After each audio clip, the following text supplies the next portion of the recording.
Hello,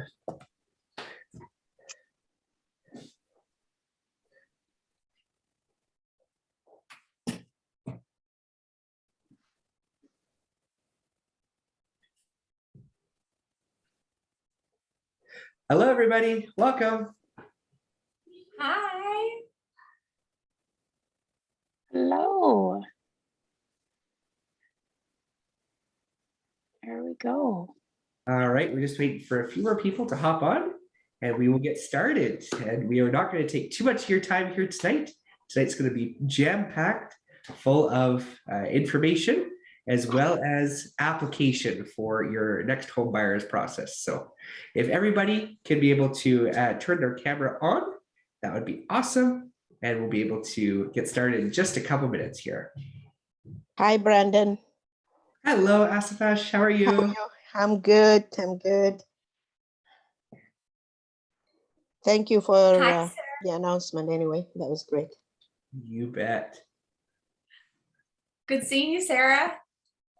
Good to see you too as well, Michele. How's everything going up there? It is still very busy in Kamloops. Yeah, it's a bit crazy and intense, but hanging in there. It is. It's going to be a ride this spring. The spring has sprung early. Exactly. Yeah, the weather's warming up here, although it's quite funny. In downtown Kamloops today, they were filming a Christmas Lifetime movie. So they had sprayed it with snow and yeah, set up Christmas trees. It was quite hilarious to see as we're coming into spring. It's the weirdest thing. I don't know why, but they film so many Christmas movies during summertime. It's tons around here. Tons. Totally. I bet you my friend is on that one. Lifetime Christmas. Yeah. Antonio Cupo. He does so much. Oh, cool. Yeah, I think it's called Single and Ready to Jingle. So yeah, it's a great name. That is Amazing. perfect. I don't have good light. Sorry, I don't have good light. Oh, you have a halo behind you. You're glowing. Ask fast. You're glowing. Hi, Carl. Hello, Carl. Hello, Zion. Hi, Linda.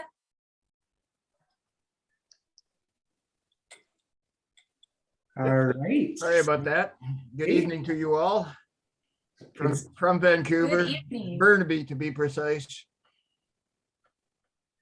Beautiful. I was just there today. Why didn't you tell me? I didn't see you. It's beautiful weather. Oh, gorgeous. Well, next time I'll have to. You bet. You're always welcome. I just Thank love you. I love the Primerica family. It's a good one. Great to be able to connect again, Carl. Brandon, I've heard a lot of good things about you. Glorious, man. Hey, that's good. They're not talking about the bad things and just highlighting the good things. So I appreciate it. Good. My sister used to live up in Prince George, so I'm curious how real estate is up there, but I'm sure it's like the rest of the world, getting overpriced. And for Michele, I used to own about seven condominiums up there, and then I got hit by the leaky condo problem. What's that, 20 years ago? Oh, So in fact, I got up to 17 units in British Columbia, and the leaky condo thing made me start all over again. And I guess this time I did it with Primerica rather than going into real estate. Once I had my fingers burnt, I'd had enough. You always hear of people that make millions of dollars in real estate, and yet it can backfire on you. I guess think of today, It's if I true. still owned the 17 units, how rich I'd be. Yeah. But that's life. I've got good health and enjoy life and got enough money. And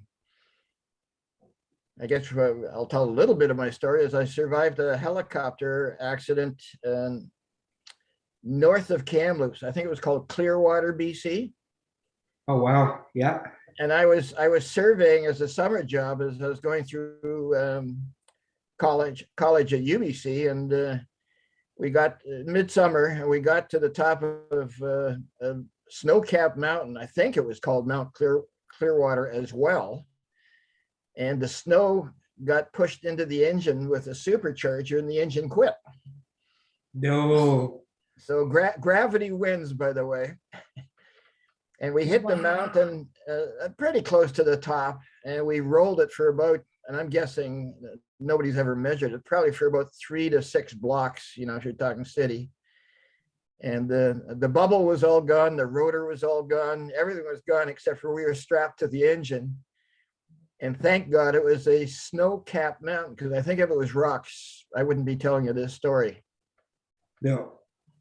So Wow. I'm very blessed with a very happy life and a great attitude, and enjoy life. Perfect, Carl. Well, we like positive people within our environment, and that's exactly what we're looking to bring here today. So we're going to get started. We're going to mute people out here because I've got some action-packed information to be able to bring to you guys here, and some application going forward. So Jessica, without further ado, we will have you start our PowerPoint. Yes, most definitely. Just give me 1 second here. Just gonna launch this guy.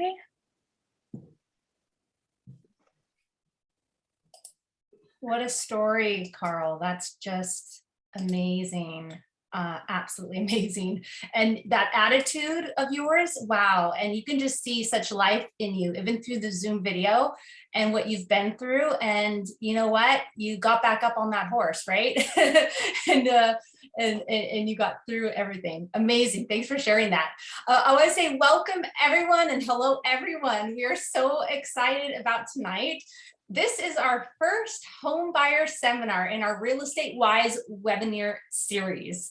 Next month, we'll have our sellers, and we'll share the date at the end of our Zoom meeting here today with you, in case you know somebody who may want to come on, or you may want to come back and see us. So a little housekeeping as we get started is if you can make sure that you're on mute so that we don't hear any background noise, and that would be fantastic. And we are recording this so that we can share it later on social media, and maybe you can rewatch it if you need to, or want to share it with your friends, family, and loved ones. So all of you are here to gain some knowledge and insight in the home buying. So that is what we're going to do here, is we're going to give you some insight. So let me introduce our speakers. I'm going to introduce Brandon Kirk, who you have heard just a little bit ago. He is a financial specialist with Primerica. A fun fact about Brandon, which I learned recently, is that he is a bowling champion twice, in 2013 and 2018. So if you love bowling like I do, you'll want to chat with him, but maybe not play against him. And Jessica Oates is here. She is a mortgage specialist with Harmony Mortgage, a division of Dominion Lending. And a fun fact about Jessica, she's raising twins. That's lots of fun. And then myself, Michele Cummins, with real estate professional with Cummins Real Estate Group, division of Remax. And a little fun fact about me is I have a motorcycle and I love riding it. And I was a stunt and body double in the first Deadpool movie. So that's a little fun fact about me. And now let's move on to our agenda. So we have a full packed night. It should only be an hour or so, but we are going to go through the 6 steps of the home buying process for you. Then we'll have a question and answer time. And after that, we have some giveaways, which includes a $100 keg card, which leads me to our 6 steps of the home buying process. You as a team, actually, and you'll see right there are 6 steps. As a team, Jessica, Brandon, and I, we broke it all down into these 6 simple steps for you that you see there. So we're going to talk you through them in the next little while. So strap on your boots, buckle up, and enjoy the process. Step 1. So it's engaging your professionals. The most important step. It is the root of the growth of your wealth and real estate financial success. So hire, engage your professionals. Today, everything is accessible through the internet, and we have a lot of information. In fact, it's information overload, from stats, legal advice, access to various real estate like realtor.ca, the MLS, Zillow, REW, the brokerage sites and individual realtor sites, and much, much more. So why wouldn't you do this all yourself? There is a value that real estate professionals add. Experience, knowledge that isn't on paper regarding various property types and areas. Connections that are made inside our network is huge. As an elite agent, top 1% of sales, and being 3 max of 5 offices, 19 years in the business, and from the office of 200 realtors and more, a board of over 4,000 realtors, we all have so much that we bring to the table with our 10,000 hours and with our training. There's a lot that you get from professionals. I hire professionals. I have multiple properties, and whenever I buy out of the area, I always hire professionals in that area. Yes, I hire a realtor to take care of things for me. I hire a financial advisor. I hire the lawyer. I hire the mortgage broker. I do that in the first step because that way you really get to save time and stress. So you also get the most recent and up-to-date data on properties and the most data update on interest rates and the new rules and changes that happen and what you should and shouldn't do financial-wise. So engaging a professional gives you an edge, but also an assurance that you are taken care of. So that brings us to point number 2, getting your money in order. Brandon, I'm going to hand it off to you. Awesome. Thank you so much, Michele. So what we want to talk about here with getting your money in order is a very simple concept. It's about being paid or be paid. So it's an acronym. It's going to stand for the 5 concepts we're going to go through. Who likes being paid with a show of hands? If you could raise your hand here. Perfect. Yeah, I see Kristen there, loves being paid. So the B in this acronym stands for budgeting. So being able to have a sound budget of a before and after situation about what your housing costs are going to look like is one of the key circumstances that you want to have going in, and making sure that you aren't overextending yourself with your new home.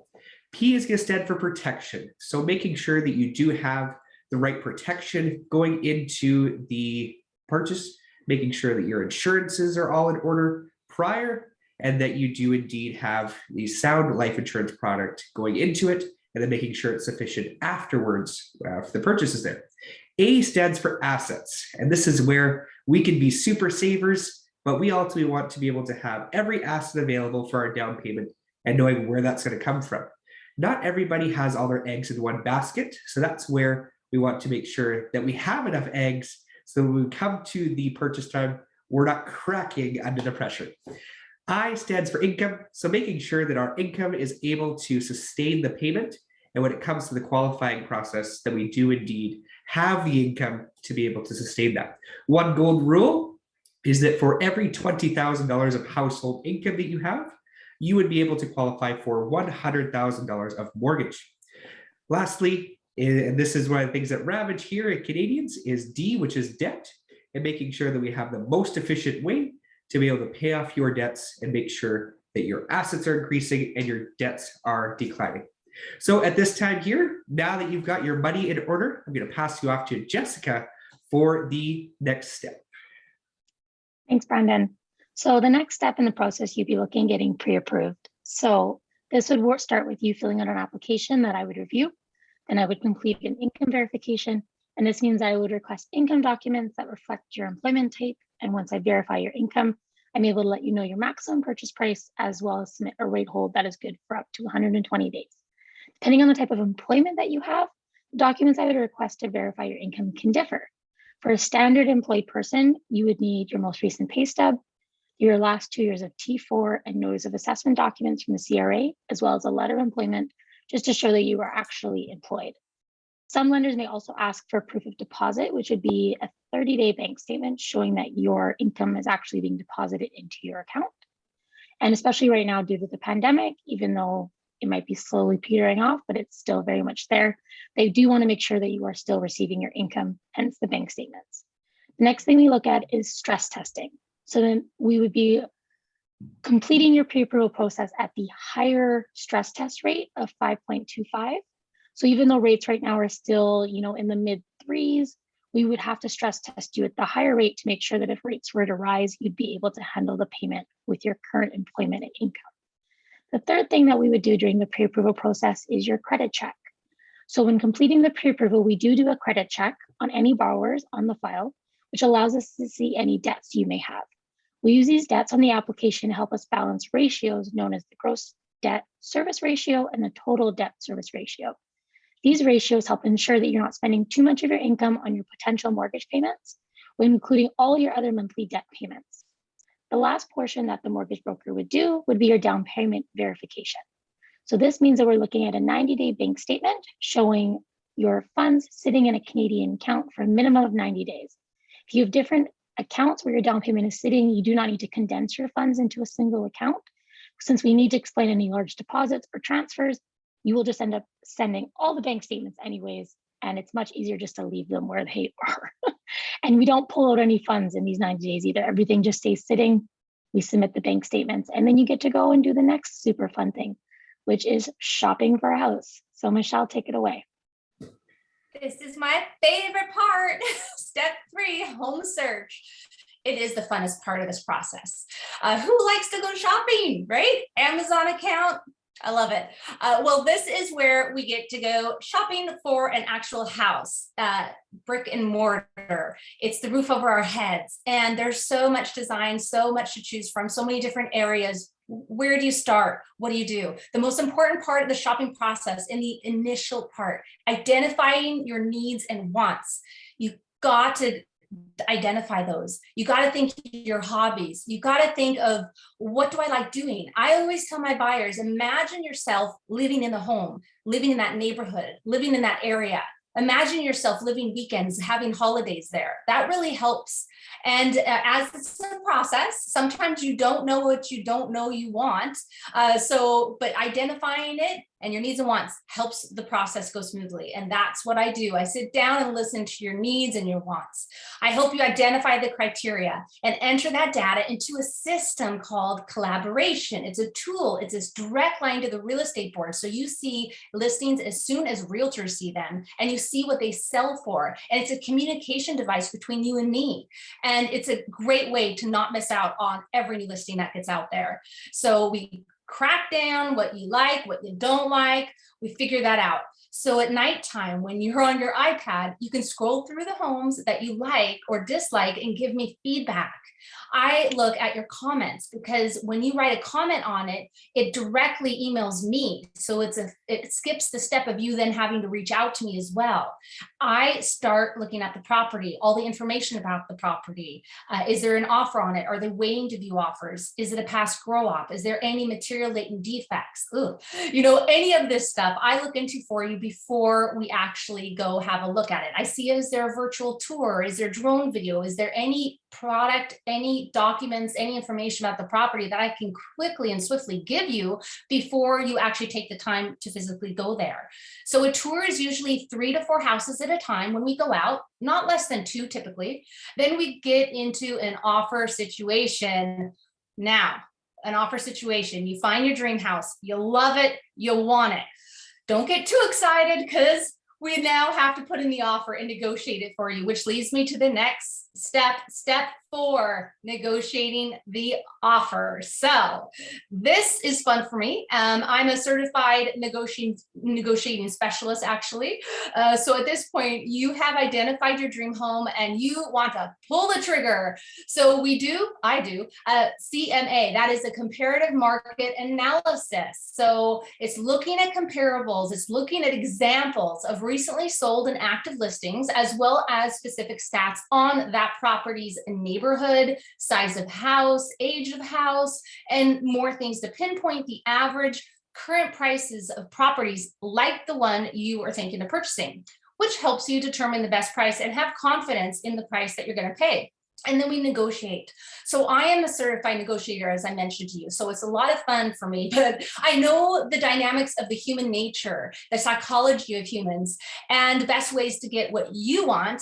Best dates, that's completion dates, adjustment dates, and possession dates. Typically, They're 1 to 2 days apart, and adjustment day is the same as possession day. It's because it's when the lawyer does all the adjustments of the monies due and owed on the property, such as property taxes that the seller may have or not paid yet, and utilities, such like that. So then the included items, such as appliances and drapes, sheds, maybe there's sheds, maybe there's hot tubs, above ground pool, anything that is a chattel. What's a chattel? Well, it's anything movable and not attached to the property. And then what if it's a multiple offer situation? So that changes things. And we can talk about that in our advanced buyer seminar later on. Now, let's imagine we get to celebrate because you got an accepted offer. Well, subject removal is typically about 7 days, 7 business days, that is. And they include, but not limited to, approving insurance on the property, because it could be a heritage home. There could be old electrical, plumbing, things that insurance companies may want you to get certified, something like a wet certificate for a wood burning fireplace or stove, things like that. And then we need, subject to a title search, to reviewing it and approving it. And then a property disclosure statement. What is that? That tells you everything the seller knows about the property, and it forms an integral part of your contract of purchase and sale to protect you, the buyer. And then there may be strata documents to review if it's a strata. And then the inspection. So this is the last thing I often suggest doing, because it's the first thing that takes money out of your pocket and puts it into a property that you're not quite sure yet that you're going to buy. There may be issues that come up, and maybe we can renegotiate something like, oh, the roof is currently leaking and now we have to get it patched or fixed. It might cost a few $1,000s. Can we negotiate that off the property? Or is it a big enough thing that's happening to the property that you're not comfortable with? You can walk away. I would say the first subject, though, that you always do is as soon as you get that contract of purchase and sale approved and the sellers accepted it, you get that off to your mortgage provider. You get that off to Jessica so that she can be working on the financing while we're doing all the other due diligence. The last thing you do is the inspection. Hopefully after you find out, yay, it's been approved, because you know what? You're going to be pre-approved by Jessica because you've already seen her. However, the bank, they will need to approve the property now. So that's why that's important to have your finance subject in there as well. So that brings me to bring it over to Jessica. Jessica. Thanks, Michelle. So now you have an accepted offer in hand. It's super exciting. Your realtor sends everything over to me and I get to work. So what's the first thing we do? We convert your file to a live deal from a pre-approval. And depending on the property type and a few other details, I'm sure able to source out a couple of acceptable lenders. You and I will then speak about your the lender options and the rate products. And since we've already chatted about your short and long-term goals during the pre-approval process, I probably already know which lender is going to fit you best. But before I submit anything, we speak, and then you let me know what you're comfortable with. I want to make sure you're comfortable proceeding, that you understand about payments and rates and amortization, so we can proceed and everything gets submitted. Once you agree, I submit the live deal and normally have commitment in hand within 24 to 48 hours from the lender. Sometimes quicker, depending on when your subject removal dates are, since we are seeing dates ranging from anywhere from 72 hours up to 7 business days, which is what we like to see, but the market's a little bit crazy right now, so we can't, deny that fact. So the next step would be approving the property. The lender does get the final say on the approval of the property, so if there's anything weird listed on the MLS of a home you're interested in, you're better sending that MLS to your broker, myself, beforehand to see if they think there's going to be any issues getting it approved. Of course, even if the broker thinks it's good to go, it can still go sideways with the lender, and if they feel the marketability may be difficult with the property. The next step would be the appraisal. So when dealing with an uninsured mortgage, which is a purchase with a down payment of more than 20%, an appraisal is required. This appraisal is ordered by your mortgage broker, and then the appraisal company contacts you, the buyer, for payment. An appraisal is normally in the range of $300 to $600, depending on the purchase price of the home and whether there is a rush that is needed to get it done in time, and whether the appraisal company has to travel. All those lovely things come into play. If the appraisal comes in under the purchase price, then the mortgage company only considers up to the appraisal amount, and the buyer will have to pay the difference in cash, which is why having that subject to appraisal is a really good condition to have listed in your offer, because it protects you, the buyer.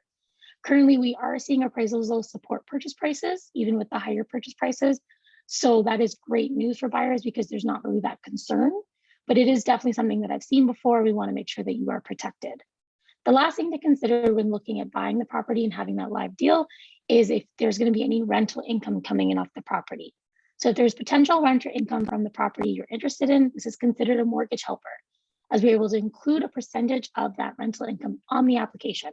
This can be very helpful if you're considering a home at the top of your budget and you have very tight ratios in your application, because we don't want to all of a sudden bump something out of line in the process. The only last thing I want to mention is that a lot of people are talking about down payments right now, whether they should do the 20% or not. The only thing to keep in mind is if you have the 20% ready to go, that's awesome because you don't have to pay your mortgage insurance on your purchase. But under 20% isn't bad. You do pay a premium for your mortgage insurance, but you do have the opportunity of purchasing sooner, which means that you may not be priced out of the market. And that's something you need to consider, because if you wait, you may end up being priced out and then needing to save up more and more. And it kind of just becomes a circle. So just keep that in mind. It's not something that, can affect you or really hurt you or help you. It's just something that, you don't really want to like step in the crack there and try and figure out. So now we're going to be on to our next step, which will be back to Michele for completing the deal. Step number 5, completing the deal. So let's assume all went well over the past 7 or so days with your buyer due diligence. The financing, the title search, property disclosure statement looks good. Your insurance panned out. You reviewed all the strata documents and you're happy. And the inspection went well. Well, if all's well, then you will want to give your subject removal another set of signatures, and happy ones. And that is when the contract becomes firm, which means you are committed to buying this home. It also means you need to come up with the deposit that was negotiated when you put together the offer. Within 24 hours is typically after you remove your subjects, is typically when it's due, and by bank draft usually, or bank wire transfer, but not a personal check and no cash, not accepted. The deposit goes straight into a trust account. So that is with your real estate brokerage, your buyer's brokerage, and that deposit is there for the protection and security of both parties, not just you, the buyer, not just the seller, for both parties. It's a safe place where the money stays until it is sent to the lawyers for conveyancing on completion day and becomes part of the purchase price. Jessica. So the very last step of the process is you will be going and speaking with your lawyer or notary. So normally you provide this information during the process to your mortgage broker, and then we would send off appropriate paperwork their way, and approximately 2 weeks before completion, the solicitor's office, so your lawyer or your notary, will contact you to book a paperwork signing appointment, plus they will let you know the final amount that you have to bring with you as a bank draft. This bank draft would include any final adjustments, which is the remainder of your down payment, any property taxes you have to pay back to the seller, costs for the notary, etc. And then let's talk cost. So on average, a solicitor could cost anywhere from $1,000 to $2,000. Sometimes more, sometimes less, depending on what they're doing and how much they're helping.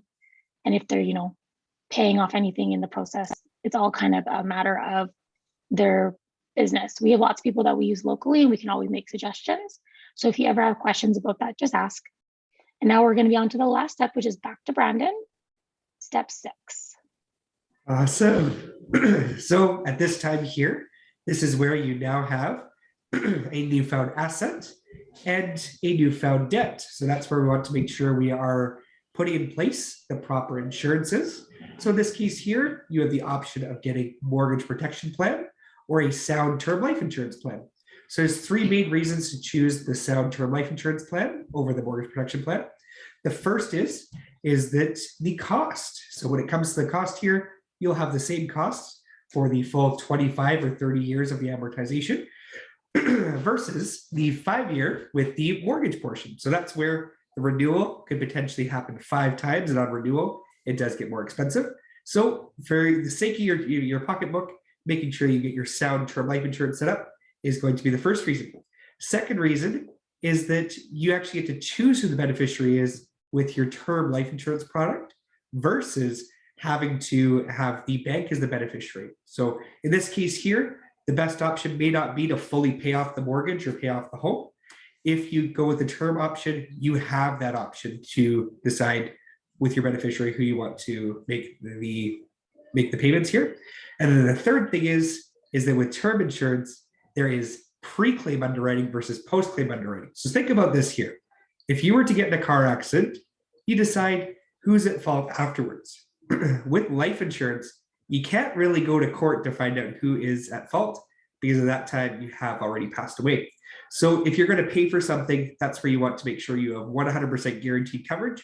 And that's where with the term insurance, we do the pre-underwriting and you get an insurance certificate, which is your writing on the wall. So with that there, the life insurance is able to cover your newfound asset and your newfound liability. So this is exactly how we are going to maintain and protect your investment going forward. With that there, I'm going to be able to bring it back to Michele for our recap exercise. Thank you, Brandon. Okay, so recapping, let's do that. So step one, what is it? Engaging professionals in the beginning so you don't waste time, energy, money, and make mistakes because you don't know what you don't know. I always say that. You don't know what you don't know.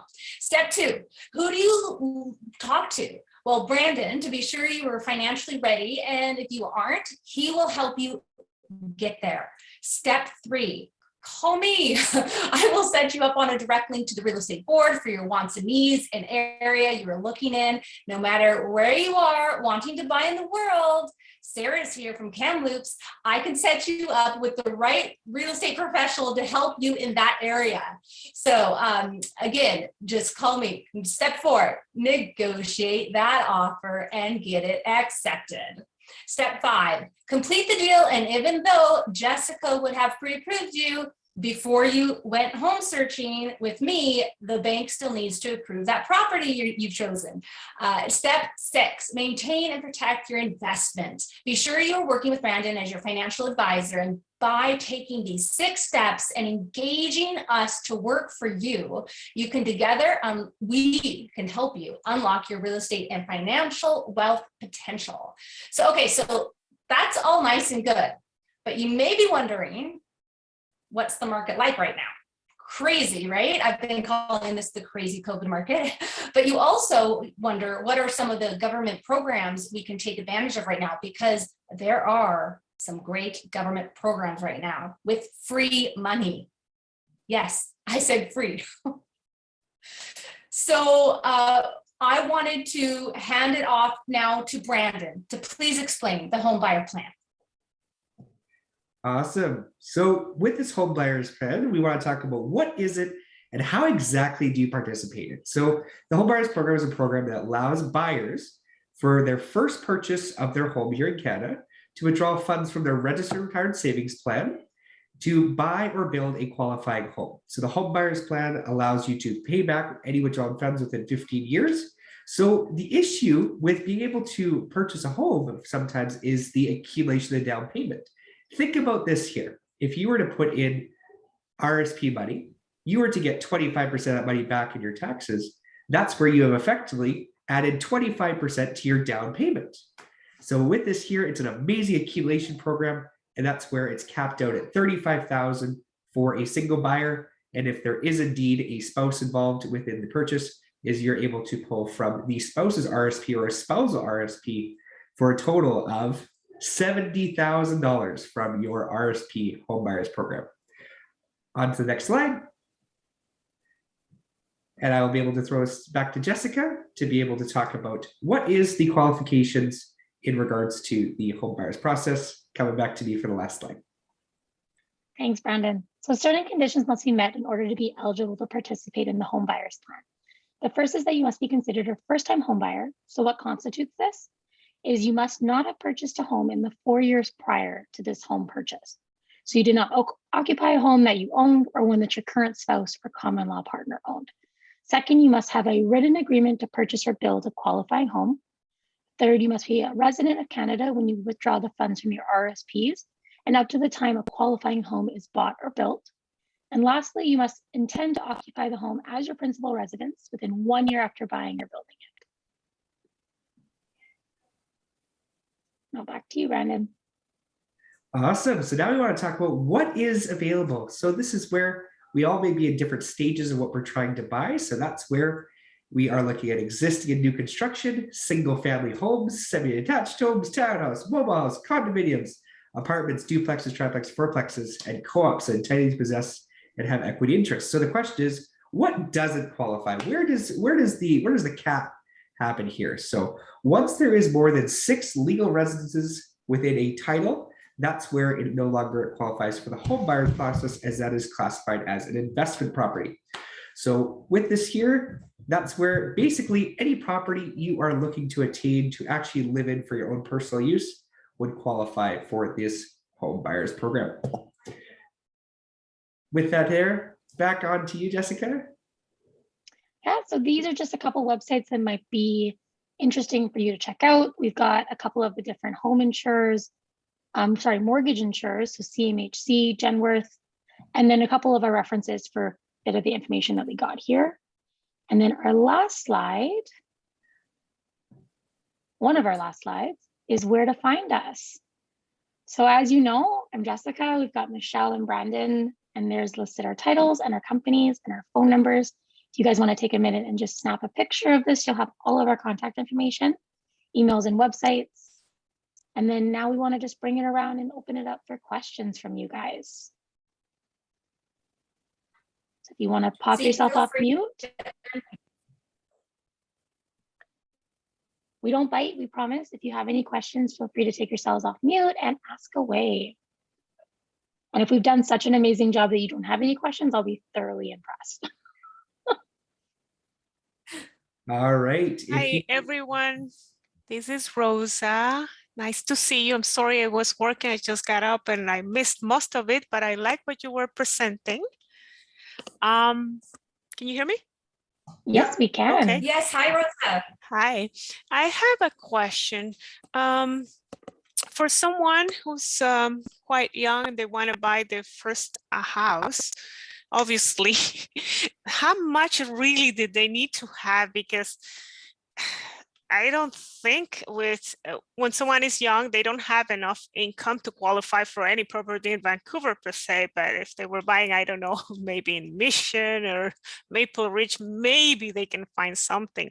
What do you recommend besides the home buyers plan? How much a person should have? Is there a cap, like 100? There's no cap. I'm sure you can have the whole amount, but maybe what's a good healthy amount to have, like 100,000 or more, or what's your take on that? So right now with the market that we're seeing, the amount that you have saved up for a down payment can greatly vary. So depending on what kind of house you're looking at, if you're looking what kind of property type, so a condo to a detached home, the prices vary greatly. So the best thing for you to do is to do a pre-approval with a broker, because what we can do is we can take your income amount and help you determine what property type your income supports. And then from there, we can help you determine what kind of down payment would be a good amount for you to have saved up and ready to go. Because if you have $100,000, that's fantastic. But if you don't have the income to support the actual home you're looking at buying, then the down payment doesn't really matter. Mm-hmm. So the best thing to do is to do the pre-approval so we can verify your income. And then from there, determine the down payment and the actual maximum purchase price that you can, afford. Thank you. One other question, if anyone else does not need to occupy the space.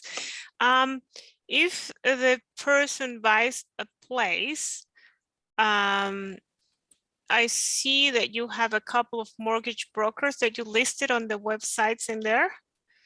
Are they all the same, or one is better than the other, or doesn't matter? So I am the mortgage broker in the presentation. I'm Jessica. I'm with DLC Harmony Mortgage Group in Chilliwack, but we work virtually. And then on the presentation, we also have Michele Cummins, who is a realtor, and Brandon, who's our financial planner. So from the mortgage broker side of things, I can definitely help you try and figure out your, down payment, your income, your purchase price, all of that lovely stuff. Mhm. So I can go back to the side with our info on it. And if you want to, snap a picture or write it down, Mhm. you are more than welcome. I'm just going to go back there right now, Mhm. leave it up for a minute. And then, yeah, we can definitely chat further if you would like to send me an email. Thank you. Appreciate it. Yeah, not a Thank you. problem. And Do you mind And to show the slide before where to find you? Oh, yeah, we Yeah. got it here. Yeah, thank you. Just gonna take a snap of that. No problem. Okay, I'll ask Jessica a question if I may. Yeah. Jessica, if you are like, I'll say Brandon and I, we're self-employed, do they give us the same rules as to what you have to be making or how long you've got to be making it? So Mortgage, self-employment, sorry. I said self-employment income, which is the same for mortgage brokers and realtors. It is a little bit tricky, but it is normally a minimum of 2 years because we have to use a 2-year average at least. Normally, though, you're not making an awesome amount in your first year, and then your second year is normally a little bit better. So normally self-employed people will wait until they have 3 years because then we can use the better of the 2 years, your 2 most recent years is normally a better average. But yeah, your self-employment income is a little bit trickier. We require quite a few more documents to prove all of your income. And your taxes have to be done by an accountant because we need your T1 generals, which can also be a problem because a lot of people try and get away with doing their own taxes, which ends up being a problem because I do want to see the full T1 generals, which is accountant based normally. I believe it was you that mentioned that if you have a mortgage helper, I think the expression was they will consider a portion of it, or a percentage, it was the word. What percentage let's say it's got something that will generate an extra $1,000 a month. What part of that will they consider your income? So normally with our standard A lenders, it's normally 50%. So normally they'll let us add 50% of the rental income from like a basement suite or a carriage home rental back to the income of the actual buyer. So if we're seeing, like $1,000 and 500 of that can be used, we do have some lenders that will consider up to 80%, depending on, what criteria you're trying to meet. We do have lenders we can fit you with that allow us to use more or less, depending on how much we're actually trying to use and what kind of rate product we're trying to access. Okay, thank you. Thank you. One more question. When taking the mortgage, I know I hear about the stress test and all of that.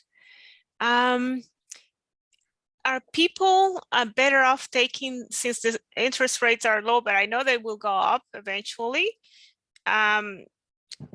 If they go up, let's say like, I don't know, right now it's what is the minimum? 165? I see a website the other day that says 135 variable. Others have 165 and then others have 3%.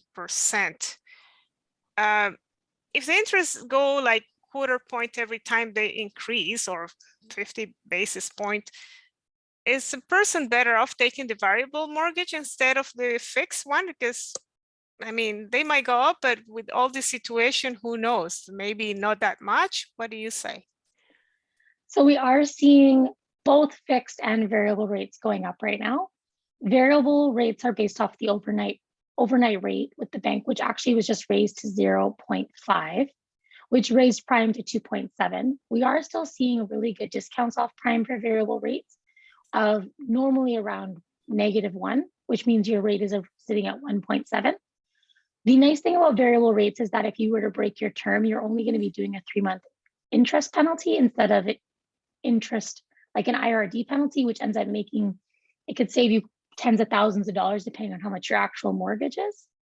And variable rates are nice because even for the actual increase we just saw, it's only about $12 additional payment on every 100,000 mortgage that you actually have. So the increase in payment is quite small. But the nice thing about fixed rates, and the fixed rates right now are in the 3s. We're seeing like 3.4, 3.34. So it just depends on which lender you're looking at. Fixed rates are nice if you're on a very fixed income. So if your income doesn't have much fluctuation, We don't want to be putting you in a variable when rates could rise and your payment could increase if you don't have any flexibility in your budget. So that is where a fixed rate would come into play. So why we would speak about short and long-term goals, we would speak about your income and your budget, and we would help determine if a variable or fixed rate was a better option for you. And that would all be done through conversation. Thank you. Thank you. Yeah, you're most welcome. Anybody else? Am I allowed one more? Of course. Okay, this is for Michele, and it's not meant to be a silly question, but 20 years ago, when I had accumulated my 17 properties, I could, with diligent, and there weren't that many, but with diligent searching and knowing the professional realtors, I would be able to get, well, actually, all 17 were break-even cash flow.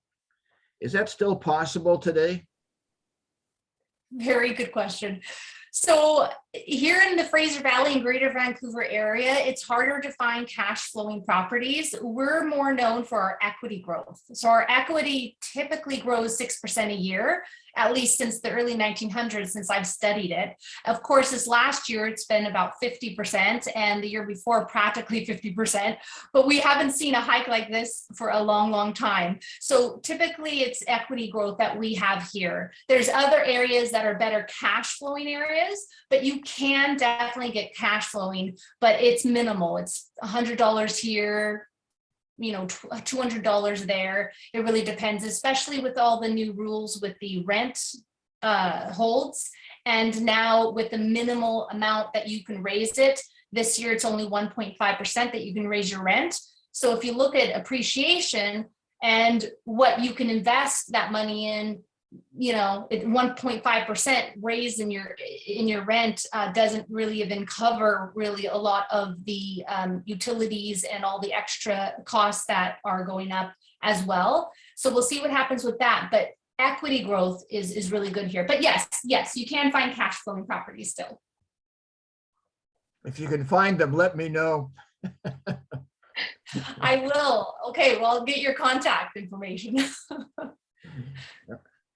Okay, I'll take yours, and I'll try and give you a buzz. Perfect. That sounds good. Thank you, Carl. Wonderful. Does anybody else have any questions? If not, totally fine. Hi, Michele. Can you hear me? Danielle, hi. Yes, hi, Danielle.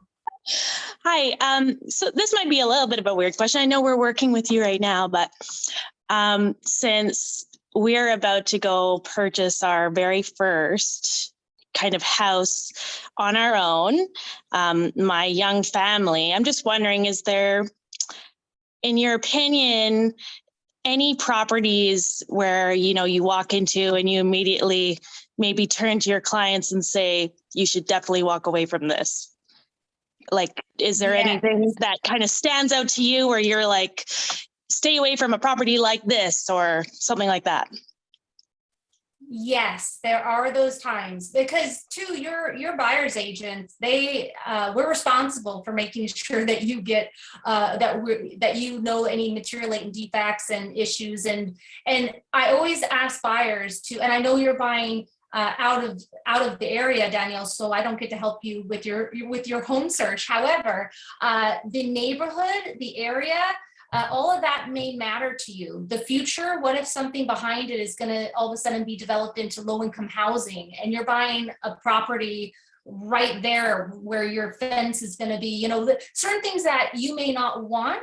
That's why be very vocal with your realtor. Like I always ask my buyers, tell me everything and anything, the things you know, a crime is usually a big one. Nobody wants to live near crime infested areas, but things like, you know, if there was a death in the house, you know, that, you know, that's a stigma. And in our area, you actually sell, it doesn't have to be disclosed, stigmas like that, but that may terrify, that may be something you would never buy a house, no matter how perfect it is, if it was found that somebody died in the home or was murdered there, or, you know, things like that, so something like, if you don't want to have a train track behind you, you know, if you work night shifts or shift work, or, you know, if maybe you didn't know the track was behind the row of trees, right?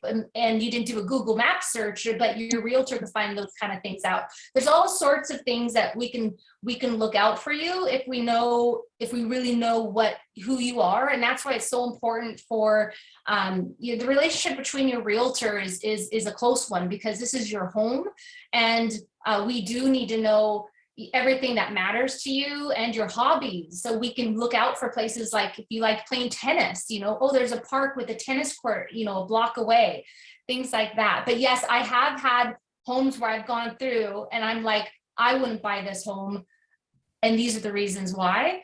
But it's always the client's decision at the end of the day. Most of the times they have walked away. Once I had it where they still bought the home, even though I had suggested maybe they shouldn't. Well, that's helpful. Thank you. You're welcome. I have a question. I'm not sure if this is the right place to ask, but for somebody like fairly self-employed, and because you said that it's a bit complicated, and if the person has property overseas that can bring good money to buy a good sizable down payment here, like over 250 or something, how that works, like with the taxes and to transfer money and all that kind of stuff. So once you have it deposited into like a Canadian bank account, it would have to sit for a minimum of 90 days before you could use those funds. If they are coming from like a proceed of sale, so if you sold a home there and you were using it to buy a home here, as long as it's deposited into the account and we have proof of your sale showing where the funds actually came from, then you can use those funds. That's not a problem. Proof of sale. So to like get if it you were from selling a home Yeah. to use the funds that you made from that home as your down payment, Mhm. you would need to have proof from either the lawyer, the notary, or your sale contract, that sort of thing, to actually Okay. prove where the money came from, because the money laundering rules in Canada are very strict. Okay. So all funds over $2,000 need to be explained. So if you're depositing $250,000 into your bank account from the sale of a home, it's definitely usable. It just needs to have an explanation. So a paper trail. So they would ask for proof that you sold a home, and as long as we can give them that, we can use those funds. That's not an issue. And how's the tax works there? Like, you pay taxes, right? You don't pay taxes to use the money on a home. No, to Like- bring it here, I profit of a can't speak sale. to that. Okay, Foreign buyer's tax, is that what you're speaking of? yes. Because it's coming from a foreign place, right? Property, so to bring it to Canada, normally you're supposed to claim if you have any income while you're living here, we do your taxes, but if it wasn't really for rent or anything, but now you decide you want to sell it and take the money and may deposit it for a home here. So where, Are you so what would the status be like? Are you a Canadian citizen? Do you mind me asking? yes, I am. So as long as you're a Canadian citizen, you don't pay a foreign buyer's tax. Oh, okay. So the money you're putting into a Canadian account, I don't believe it is taxed. Like you do have to obviously, like tax wise, you would be, dealing with that side of things, but just putting the money into the account and then using that money to buy a house, as long as you're a Canadian citizen, you don't pay tax on that. If you were not a Canadian citizen and you were a foreign buyer, then you'd be paying tax on the purchase to own a home in Canada. So Thank you. did that answer your question? Yeah, I think so. Thanks. Okay. And every home that is bought, there's the property transfer tax. So everyone Yeah. has to pay the PPT or the PTT, they call it, which is property transfer tax, which is Okay. 1% on the first 200,000 and 2% up to 3 million. And then it goes up from there. Thank you. You're welcome. Anybody else have any questions? If not, we are going to move on to our draw. This is awesome. Okay, so I'm going to stop sharing my screen. I'm actually just going to show our last slide quickly. And we just want to let people know we are going to be hosting a second Zoom seminar next month, April 14th, which is going to be based on explaining about selling, seller's market, anything that sellers should know. So if you know somebody that's going to be selling a home or is interested in the information, please spread the word. April 14th, we will be posting about it, and then the registration will be very similar. I'm going to stop sharing my screen now so that Brandon can run our draw. Perfect. So at this time here, I'm just going to be able to share the screen, and we are going to give away some goodies here. So we had 7 attendees here with us. So let's run it. And this here is for the grand prize of a $100 keg gift card. Yeah. Somebody's going to get dinner. No way. There We we need go. music. Hey, look at that. Way to go, Zion. Congratulations. This is for you. Awesome. Awesome. So thank you, Zad, for being able to be Thank on. you. I think he had to hop off here at the very end, but that's where being able to be on our event here. It's not just information. We like to treat our clients with respect and with treats ultimately. So that was the giveaway. I believe we have one more we're going to give away here as well. This one is a $25 Starbucks gift card. So if you didn't win the keg, let's get our coffee paid for it. Free coffee. Caffeine fixes all around. We need to add music to this, Finn. Course. Yeah. Awesome. Are you serious? We are. Way to go, Ashley. Congratulations. Thank We you. send those cards to you guys here momentarily, and we appreciate you guys being able to join on with us here today for an hour of information and application. Thank you so much Thank for you, joining us, everyone. guys.